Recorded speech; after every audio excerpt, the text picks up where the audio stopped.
ಕಲ್ಲನ್ನ ನೋಡಬಹುದು ನೀವು. ಈ ಕಲ್ಲು ಗೂಗೆ ಕಲ್ಲು ಅಂತ ಪ್ರಸಿದ್ಧಿ. ಇತಿಹಾಸದಲ್ಲಿ ಈ ಕಲ್ಲಿಗೆ ಗೂಗೆ ಕಲ್ಲು ಅಂತ ಹೇಳ್ತಾರೆ. ಇದು ಕುಮಾರ ರಾಮ ಸಾಂಗತ್ಯದಲ್ಲೂ ಕೂಡ ನೀವು ನೋಡಬಹುದು. ಕುಮಾರ ರಾಮ ಸತ್ತಾನೋ ಇಲ್ಲೋ ಅಂದ್ರೆ ಉಸಿರು ಚೆಲ್ಲಾನೋ ಇಲ್ಲ ಅಂತ ಅವ್ರಿಗೆ ನೋಡಕ್ ಕೂಡ ಧೈರ್ಯ ಇರಲ್ಲ. ಅಷ್ಟು ಧೈರ್ಯವಂತ, ಶಕ್ತಿಶಾಲಿ, ರಣವಿಕ್ರಮ ಗಂಡುಗಲಿ ಕುಮಾರರಾಮ. ಅಂತಹ ಗಂಡುಗಲಿ ಕುಮಾರರಾಮನಿಗೆ ಆನೆಗಳ ಮೇಲೆ ಮಾತಂಗಿ ಬಂದು ಬಾಣಗಳ ಪ್ರಯೋಗ ಮಾಡ್ತಾರೆ ಅಂತ ಹೇಳಲಾಗುತ್ತೆ.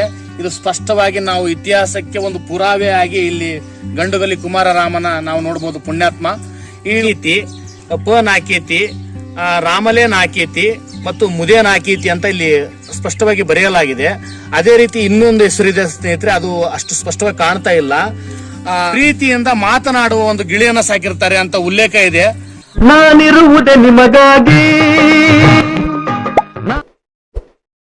ನಾಡಿರುವುದು ನಮಗಾಗಿ. ಬನ್ನಿ ಸ್ನೇಹಿತರೆ, ನಾನು ಇಂದು ವಿಶಿಷ್ಟ ಮತ್ತು ವಿಭಿನ್ನ ಗತಕಾಲದ ವೈಭವವನ್ನ ಸಾರ್ತಕ್ಕಂತ ಜಾಗದಲ್ಲಿದ್ದೀನಿ. ಇದು ಸ್ಥಳ ಅಂತಿಂತ ಸ್ಥಳ ಅಲ್ಲ ಸ್ನೇಹಿತರೆ. ಇದು ಇತಿಹಾಸ ಪ್ರಸಿದ್ಧ ಗಂಡುಗಲಿ ಕುಮಾರರಾಮನು ದೇಹಾಂತವಾದಂತಹ ಕೊನೆಗಾಲದ ಒಂದು ಜಾಗ ಸ್ನೇಹಿತರೆ. 1328ರಲ್ಲಿ ನೀವು ಕುಮಾರರಾಮ ಸಾಂಗತ್ಯವನ್ನ ನಾವು ಓದಿದ್ರೆ ಗೊತ್ತಾಗುತ್ತೆ. 1328ರಲ್ಲಿ ಮಾತಂಗಿ ಮತ್ತು ಮೊಹಮ್ಮದ್ ಬಿನ್ ತುಘಲಕರ ದಂಡನಾಯಕನಾಗಿರ್ತಕ್ಕಂಥ ನೇಮಿ ಖಾನ್ ರವರು ದಾಳಿಯನ್ನ ಮಾಡ್ತಾರೆ.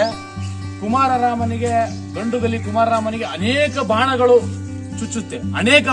ಚುಚ್ಚಿದಾಗ ಗಂಡುಗಲಿ ಕುಮಾರರಾಮ ಇಲ್ಲಿ ದೇಹಾಂತವಾದಂತಹ ಸ್ಥಳದಲ್ಲಿ ನಾನು ನಿಮಗೆ ತೋರಿಸ್ತೀನಿ. ಒಂದು ವಿಶಿಷ್ಟ ಮತ್ತು ವಿಭಿನ್ನ ಒಂದು ಕಲ್ಲನ್ನು ತೋರಿಸ್ತೀನಿ.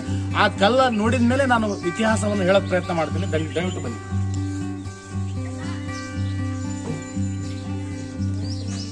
ಇಲ್ಲಿ ಕಲ್ಲನ್ನ ನೋಡಬಹುದು ನೀವು. ಈ ಕಲ್ಲು ಗೂಗೆ ಕಲ್ಲು ಅಂತ ಪ್ರಸಿದ್ಧಿ. ಇತಿಹಾಸದಲ್ಲಿ ಈ ಕಲ್ಲಿಗೆ ಗೂಗೆ ಕಲ್ಲು ಅಂತ ಹೇಳ್ತಾರೆ. ಇದು ಕುಮಾರ ರಾಮ ಸಾಂಗತ್ಯದಲ್ಲೂ ಕೂಡ ನೀವು ನೋಡಬಹುದು. ಯಾಕಪ್ಪ ಇದು ಗೂಗೆ ಕಲ್ಲು ಅಂತಾರೆ ಅಂದ್ರೆ ಭೀಕರ ಯುದ್ಧ ನಡೀತದೆ ಸ್ನೇಹಿತರೆ. ಇಲ್ಲಿ ಯರದೊಡ್ಡಿ ಮತ್ತು ತೆಲೆಕಾನ್ ಭಾಗದಲ್ಲಿ ಅನೇಕ ದೊಡ್ಡ ಭೀಕರ ಯುದ್ಧದಲ್ಲಿ 1328ರಲ್ಲಿ ಅನೇಕ ಬಾಣಗಳು ಬಂದು ಗಂಡುಗಲಿ ಕುಮಾರರಾಮನಿಗೆ ಚುಚ್ಚಿಕೊಳ್ಳುತ್ತೆ. ಅನೇಕ ಸಹಸ್ರಾರು ಬಾಣಗಳು. ಆ ಬಾಣಗಳಿಂದ ಆತನು ಜರ್ಜರಿತನಾಗಿ ಈ ಒಂದು ಗೂಗೆ ಕಲ್ಲಿನ ಮೇಲೆ ಬಂದು ಕುಳಿತುಕೊಂಡಾಗ ಶತ್ರುಗಳು ಸುತ್ತ ನಿಂದಿರ್ತಾರೆ. ಅದೇ ರೀತಿ ಮಾತಂಗಿ ಕೂಡ ನಿಂದಿರ್ತಾರೆ. ಶತ್ರುಗಳು ನಿಂತಾಗ ಗಂಡುಗಲಿ ಕುಮಾರರಾಮ ಸತ್ತಾನೋ ಇಲ್ಲೋ ಅಂದ್ರೆ ಉಸಿರು ಚೆಲ್ಲಾನೋ ಇಲ್ಲ ಅಂತ ಅವ್ರಿಗೆ ನೋಡಕ್ ಕೂಡ ಧೈರ್ಯ ಇರಲ್ಲ. ಅಷ್ಟು ಧೈರ್ಯವಂತ, ಶಕ್ತಿಶಾಲಿ, ರಣವಿಕ್ರಮ ಗಂಡುಗಲಿ ಕುಮಾರರಾಮ. ಅಂತಹ ವಿಕ್ರಮವನ್ನು ಟಚ್ ಮಾಡಕ್ ಕೂಡ ಸಾಧ್ಯ ಆಗಲ್ಲ ಅವರಿಗೆ. ಅಂತಹ ಸಮಯದಲ್ಲಿ ಪಕ್ಷಿಗಳಿಗೆ ಅಂದ್ರೆ ಈಗ ನಾವು ಗೂಗೆಗಳಿಗೆ, ಹದ್ದುಗಳಿಗೆ, ಪಾರಿವಾಳಗಳಿಗೆ, ಗಿಳಿಗಳಿಗೆ ಅಂದ್ರೆ ಪಕ್ಷಿಗಳಿಗೆ ಕೆಲವು ಘಟನೆಗಳು ಘಟಿಸಿದ ನಂತರ ಅವಕ್ಕೆ ಗೊತ್ತಾಗುತ್ತೆ. ಅದೇ ರೀತಿ ಗೂಗೆಗಳಿಗೆ, ಹದ್ದುಗಳಿಗೆ ಗೊತ್ತಾದಂತಹ ಸಂದರ್ಭದಲ್ಲಿ ಒಂದು ಹದ್ದು ಇಲ್ಲಿ ಗಂಡುಗಲಿ ಕುಮಾರರಾಮ ಈ ಕಲ್ಲಿನ ಮೇಲೆ ಕುಂತಿರ್ತಾರೆ. ಅಂದ್ರೆ ಸಹಸ್ರಾರು ಬಾಣಗಳು ಅವನ ಎದೆಗಳಿಗೆ, ಹೊಟ್ಟೆಗಳನ್ನ ಸೀಳಿ ಹೋಗಿರುತ್ತೆ. ಅವನ ಪ್ರಾಣ ಹೋಗಿದೆ ಇಲ್ಲವಂತ ಶತ್ರುಗಳಿಗೂ ಕೂಡ ಗೊತ್ತಾಗೋದಿಲ್ಲ. ಆದ್ರೆ ಒಂದು ಹದ್ದು ಮಾತ್ರ ಅವನ ತಲೆಯ ಮೇಲೆ ಹಾರಾಡುತ್ತೆ. ಆವಾಗ ಶತ್ರುಗಳಿಗೆ ಗೊತ್ತಾಗುತ್ತೆ ಗಂಡುಗಲಿ ಕುಮಾರರಾಮನ ಉಸಿರು ಚೆಲ್ಲಿದೆ, ಆತ್ಮ ದೇಹವನ್ನು ಬಿಟ್ಟಿದೆ ಅಂತ. ಆವಾಗ ಬಂದು ಗಂಡುಗಲಿ ಕುಮಾರರಾಮನ ಶಿರಚ್ಛೇದ ಮಾಡಿದಂತ ಸ್ಥಳ ಸ್ನೇಹಿತರೆ. ಇನ್ನೊಮ್ಮೆ ನೋಡಿ, ಇಲ್ಲಿ ಗಂಡುಗಲಿ ಕುಮಾರರಾಮನ ದೇಹದಿಂದ ಶಿರವನ್ನ ಛೇದಿಸಿದಂತಹ ಸ್ಥಳ. ಇದಕ್ಕೆ ಗೂಗೆ ಕಲ್ಲು ಅಂತ ಇವತ್ತಿಗೂ ಕೂಡ ಇತಿಹಾಸ ಪ್ರಸಿದ್ಧ ಕಲ್ಲು ಸ್ನೇಹಿತರೆ. ಈ ಒಂದು ಗಂಡುಗಲಿ ಕುಮಾರರಾಮನ ಯುದ್ಧದ ಕಲೆ ಅಂತ್ಯಂತ ಕಲೆ ಅಲ್ಲ. ಅವನನ್ನು ಮೆಟ್ಟಿಸಲು ಯಾವ ಒಂದು ಶತ್ರುಗಳಿಂದಲೂ ಕೂಡ ಆಗ್ತಿರಲ್ಲ. ಯಾಕಂದ್ರೆ ಅಲ್ಲಾವುದ್ದೀನ್ ಖಿಲ್ಜಿ ಮತ್ತು ಮೊಹಮ್ಮದ್ ಬಿನ್ ತುಘಲಕ್ ರವರನ್ನ ಎರಡೆರಡು ಸಾರಿ ಸೋಲಿಸಿದಂತಹ ರಣವಿಕ್ರಮ ಗಂಡುಗಲಿ ಕುಮಾರರಾಮ ಸ್ನೇಹಿತರೆ. ಅವರ ಯುದ್ಧ ತಂತ್ರ ನೀತಿಗಳು ಅಪಾರ. ಯಾಕಂದ್ರೆ ಶತ್ರುಗಳು ಯಾವ ರೀತಿಯಾಗಿ ಆನೆ ಮೇಲೆ ಬರ್ತಿದ್ರು ಅಂತ ನಿಮಗೆ ಇನ್ನೊಂದು ಸ್ಥಳಕ್ಕೆ ನಾನು ಹೋಗಿ ತೋರಿಸ್ತೀನಿ ಸ್ನೇಹಿತರೆ. ಇದೇ ಊರಲ್ಲಿ ಯರದೊಡ್ಡಿಯಲ್ಲಿ ಇನ್ನೊಂದು ಸ್ಥಳದಲ್ಲಿದೆ. ಆ ಸ್ಥಳಕ್ಕೆ ಹೋಗೋಣ ಸ್ನೇಹಿತರೆ, ಬನ್ನಿ.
ನೋಡಿ ಸ್ನೇಹಿತರೆ, ಪಾಂಚಾಳ ಗಂಗಾ ಸಾಹಿತ್ಯದಲ್ಲಿ ಅಂದ್ರೆ 13ನೇ ಮತ್ತು 14ನೇ ಶತಮಾನದ ನೀವು ಇತಿಹಾಸವನ್ನ ತಿಳಿಬೇಕಂತಂದ್ರೆ ಪಾಂಚಾಳ ಗಂಗಾ ಸಾಹಿತ್ಯವನ್ನ ಅಧ್ಯಯನ ಮಾಡಬೇಕು ಸ್ನೇಹಿತರೆ. ಅಲ್ಲಿ ಗಂಡುಗಲಿ ಕುಮಾರರಾಮನ ಒಂದು ಸ್ಪಷ್ಟ ಇತಿಹಾಸವನ್ನ ಉಲ್ಲೇಖ ಮಾಡಿದ್ದಾರೆ. ಗಂಡುಗಲಿ ಕುಮಾರರಾಮನಿಗೆ ಆನೆಗಳ ಮೇಲೆ ಮಾತಂಗಿ ಬಂದು ಬಾಣಗಳನ್ನು ಹೊಡಿತಾಳೆ ಅಂತ ಉಲ್ಲೇಖ ಇದೆ. ಆ ಒಂದು ಉಬ್ಬು ಶಿಲ್ಪ ಇಲ್ಲಿ ನೋಡಿ ಸ್ನೇಹಿತರೆ, ಬನ್ನಿ. ಗಂಡುಗಲಿ ಕುಮಾರರಾಮನಿಗೆ ಆನೆಗಳ ಮೇಲೆ ಮಾತಂಗಿ ಬಂದು ಬಾಣಗಳ ಪ್ರಯೋಗ ಮಾಡ್ತಾಳೆ ಅಂತ ಹೇಳಲಾಗುತ್ತೆ. ಇದು ಸ್ಪಷ್ಟವಾಗಿ ನಾವು ಇತಿಹಾಸಕ್ಕೆ ಒಂದು ಪುರಾವೆ ಆಗಿ ಇಲ್ಲಿ ಗಂಡುಗಲಿ ಕುಮಾರರಾಮನ ನಾವು ನೋಡಬಹುದು, ಪುಣ್ಯಾತ್ಮ.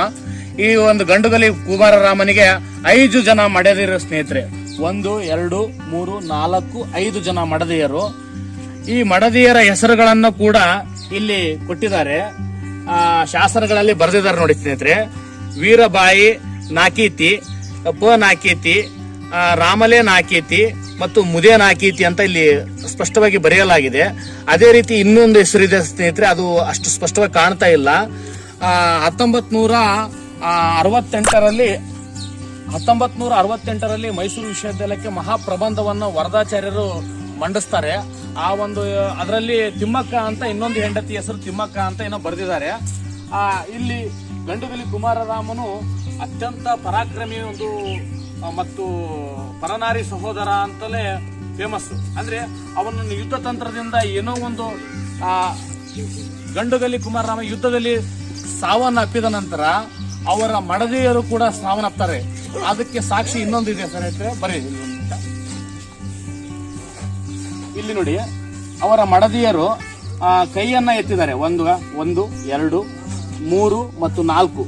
ಇಲ್ಲಿ 4 ಜನ ಮಡದಿಯರು ಗಂಡುಗಲಿ ಕುಮಾರರಾಮನ ಗಂಡುಗಲಿ ಕುಮಾರರಾಮನು ಮರಣ ಹೊಂದಿದ ನಂತರ ಇವರು ಸತಿ ಆಗ್ತಾರೆ, ಸತಿ ಪದ್ಧತಿಗೆ ಒಳಗಾಗ್ತಾರೆ. ಅಂದ್ರೆ ಗಂಡನ ಜೊತೆ ಇವರು ಕೂಡ ಸಾಯ್ತಾರೆ ಸ್ನೇಹಿತರೆ. ಆದ್ರೆ ಒಬ್ಬಳು ಮಾತ್ರ ಸಾಯೋದಿಲ್ಲ, ಯಾಕಂದ್ರೆ ಇವಳಿಗೆ ಒಂದು ಗಂಡು ಮಗು ಇರುತ್ತೆ.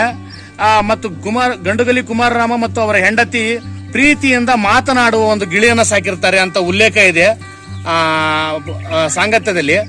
ನೀವು ನೋಡಬಹುದು, ಗಿಳಿ ಕೂಡ ಇಲ್ಲಿ ಕೆತ್ತಲಾಗಿದೆ.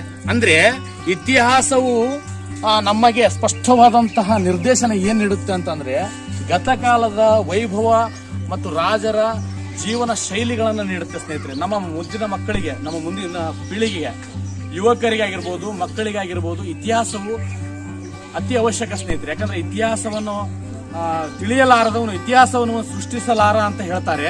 ಇತಿಹಾಸವನ್ನು ನಾವು ನಮ್ಮ ಮಕ್ಕಳು ಮತ್ತು ಯುವಕರು ಮತ್ತು ಮುಂದಿನ ಎಲ್ಲಾ ಜನಾಂಗ ತಿಳಿಯಲೇಬೇಕು. ಯಾಕಂದ್ರೆ ಇತಿಹಾಸವನ್ನು ತಿಳಿದಾಗ ಮಾತ್ರ ನಾವು ಮುಂದೆ ನಾವು ನಡೆಯಲು ಸಾಧ್ಯ ಅಂತ ಹೇಳ್ತಾ, ಕಾಕತೀಯರನ್ನ ಮತ್ತು ಹೊಯ್ಸಳರನ್ನ ಸೈನ್ಯವನ್ನ ಧೂಳಿಪಟ ಮಾಡಿ ಅಲಾವುದ್ದೀನ್ ಖಿಲ್ಜಿ ಮತ್ತು ಮೊಹಮ್ಮದ್ ಬಿನ್ ತುಘಲಕ್ ರವರ ಸೈನ್ಯವನ್ನು 2 ಸಾರಿ ಸೋಲಿಸಿದಂತ ಗಂಡುಗಲಿ ರಾಜ ಇದ್ದಂತಂದ್ರೆ ಅವನು ಗಂಡುಗಲಿ ಕುಮಾರ ರಾಮ ಮಾತ್ರ ಸ್ನೇಹಿತರೆ ಅಂತ ಹೇಳ್ತಾ, ಇಲ್ಲಿಗೆ ನಾನು ಗಂಡುಗಲಿ ಕುಮಾರರಾಮರ ಇನ್ನೂ ಎಪಿಸೋಡ್ ಇದೆ. ಮುಂದಿನ ಭಾಗದಲ್ಲಿ ನಾನು ತಿಳಿಸ್ತಕ್ಕಂಥ ಪ್ರಯತ್ನ ಮಾಡ್ತೀನಿ. ಗಂಡುಗಲಿ ಕುಮಾರರಾಮನ ಯುದ್ಧ ಭೂಮಿ ತೋರಿಸ್ತೀನಿ ಸ್ನೇಹಿತರೆ. ಮುಂದಿನ ವಿಡಿಯೋಗಳಿಗಾಗಿ ನಮ್ಮ ಚಾನಲ್ ಅನ್ನು ಸಬ್ಸ್ಕ್ರೈಬ್ ಆಗಿ ಮತ್ತು ಲೈಕ್ ಮಾಡಿ, ನಿಮ್ಮ ಅನಿಸಿಕೆ ಅಭಿಪ್ರಾಯಗಳನ್ನ ಕಮೆಂಟ್ ನಲ್ಲಿ ತಿಳಿಸಿ ಅಂತ ಹೇಳ್ತಾ, ಜೈ ಹಿಂದ್, ಜೈ ಕರ್ನಾಟಕ. ಮತ್ತೆ ಧನ್ಯವಾದಗಳು.